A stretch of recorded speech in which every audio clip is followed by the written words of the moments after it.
Hi everyone, I'm Brandy, an OpenSciEd teacher and professional learning facilitator.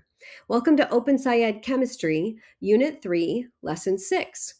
In this lesson, we will identify patterns in the numbers of subatomic particles, especially the protons, and of bonds that different elements form, and use these patterns to organize the elements. Let's get started. Let's take a look at how we got here.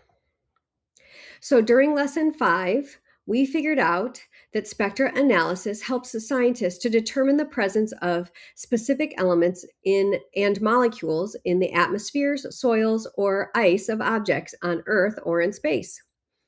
As we enter the second lesson set, in this lesson, we're wondering, why do we need certain types of atoms to create the substances that we need? And what patterns are there between the types of atoms and the number of bonds that they form in the resources that we need? Here's the lesson at a glance. In this investigation and problematizing lesson, the element card investigation and class consensus of the element card organization takes place over 2 days. The teacher's guide says about 20 minutes of materials preparation is required to prepare the element card sets. There are no videos associated with this lesson, and your students won't need any devices either. There are 2 big parts in this lesson. Let's see what's happening in each. So in the first loop, we're going to look back first at the previous lesson where we looked at what elements could be found on various space objects. We are looking for the elements that we need to survive. So it's important for us to figure out which elements are present or missing on the space objects that could be potential destinations. Without the starting materials, we can't make the things that we need. So as we begin this second lesson set, we're shifting our focus to why we need certain types of atoms to create the substances we need. We revisit atomic structure and composition, and then analyze and organize the element cards.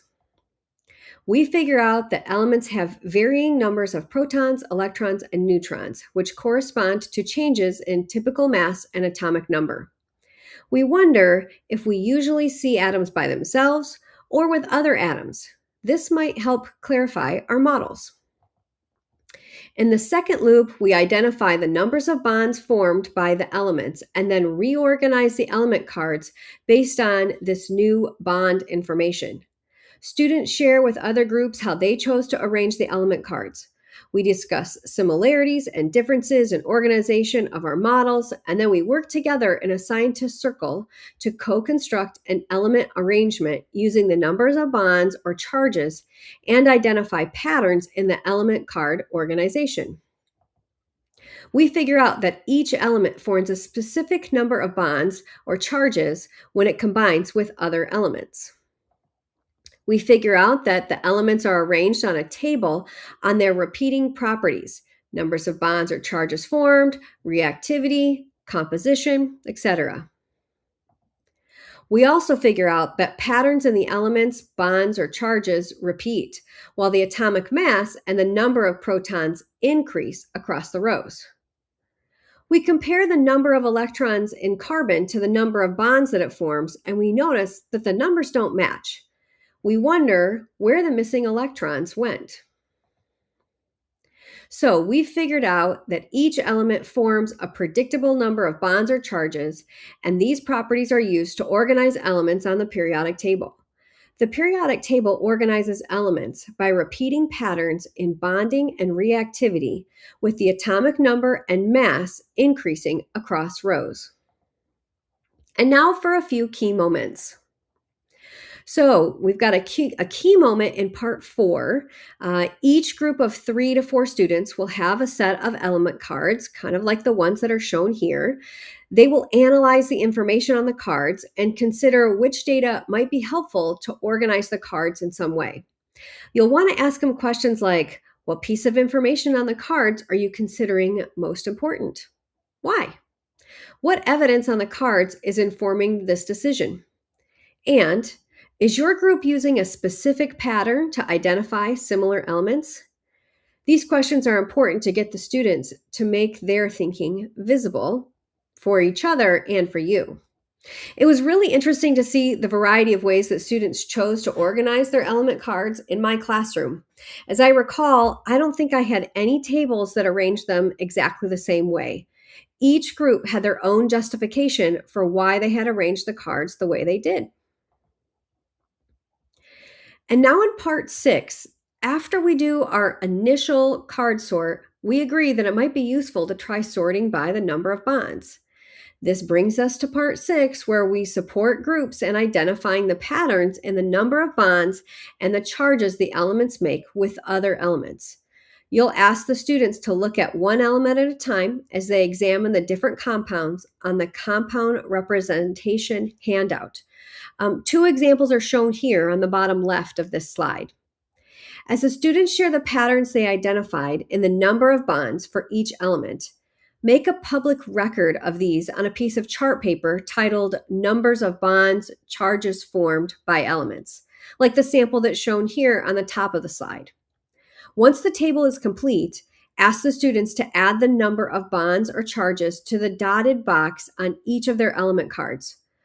For example, since aluminum makes 3 bonds, we put a 3 in the box below the element symbol on the card. I know it sounds like a lot is going on in this part, and don't worry, I'll share some tips and tricks on how to manage it all with you a little bit later.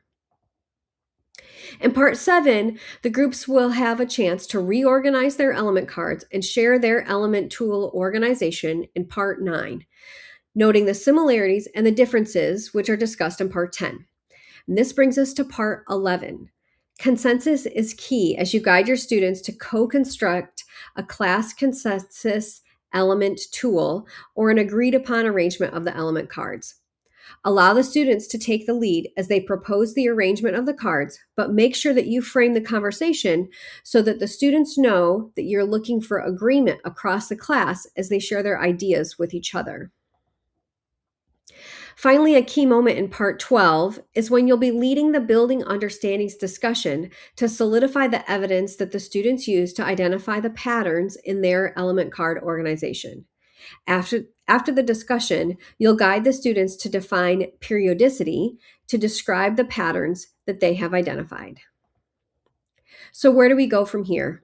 In the next lesson, we'll examine how new models of atomic structure and evaluate the usefulness of different models to explain and make predictions about interactions between elements, the bonds.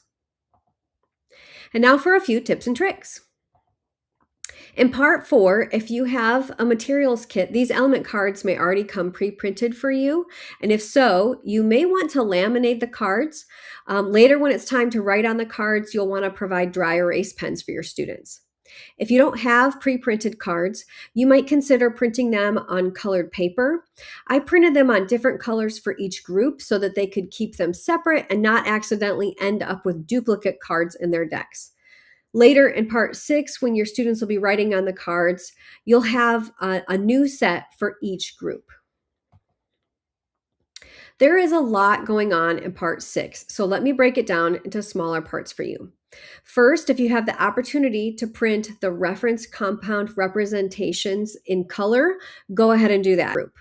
I recommend printing them single-sided on cardstock. This way, each group can spread them out, face up on the table, and look for patterns across the whole set at the same time. The cardstock will make them durable for you to use again next year. If you don't have the compound representations in your kit and you can't print them in color, you could print them in black and white and then project the colored versions on your screen. There are letters on the various circles that represent the elements, but I found that color really helps the students to see the patterns more easily. You're also supposed to direct the students to locate materials for survival, the image on the bottom right, from the lesson 1. Since we use these a lot in the beginning of this unit, I have them on laminated cardstock and they're printed in color. And I just pulled them out and put them on the tables so that the students didn't need to waste time thumbing back through their notebooks to find their copy. The materials for survival is to provide students with more compounds to look at to determine the number of bonds for the specific elements. Okay, we're still in part 6. So as the students share the patterns that they identified and the number of bonds for each element, You'll be recording these on a piece of chart paper titled Numbers of Bonds Charges Formed by Elements. This sample table from the teacher's edition is organized alphabetically intentionally so that the students won't see the patterns, which is really key for the next step in the lesson. I just made my chart ahead of time on chart paper and I listed the elements alphabetically. So as the students shared out, I just had to add the number of bonds or charges. By doing this, it made it go so much quicker and also didn't give away the patterns that they were going to figure out. Alternatively, you could add a slide to the Lesson 6 slide deck where you could capture the bonds or charges for each of the elements. I would add it after slide G. For the personal glossary, we'll encounter several element-related terms during this lesson, such as atomic mass and bond, which are co-constructed or encountered in previous OpenSciEd high school biology or chemistry units. You'll be co-constructing definitions for atomic number, compound, molecule, and periodicity with your students. For the materials and poster management, you'll want to locate the materials for survival reference from lesson 1, and you'll be making the numbers of bonds charges formed by elements chart to collect the student bond data during the lesson. Be sure to make this ahead of time and write the elements in alphabetical order. You might choose to make a slide for lesson 6 slide deck after slide G to collect that information instead of making the chart paper. You'll also want to hang on to the class consensus organization of the element card set because you'll use it again in lesson 7. This could be a photo of the actual card arrangement in the way that the class agreed on, or you could put it on chart paper that has the elements listed in a sort of grid format that reflects the class thinking. If you were using your paper element cards, just tape down the paper elements onto a chart paper so you've got it for next class.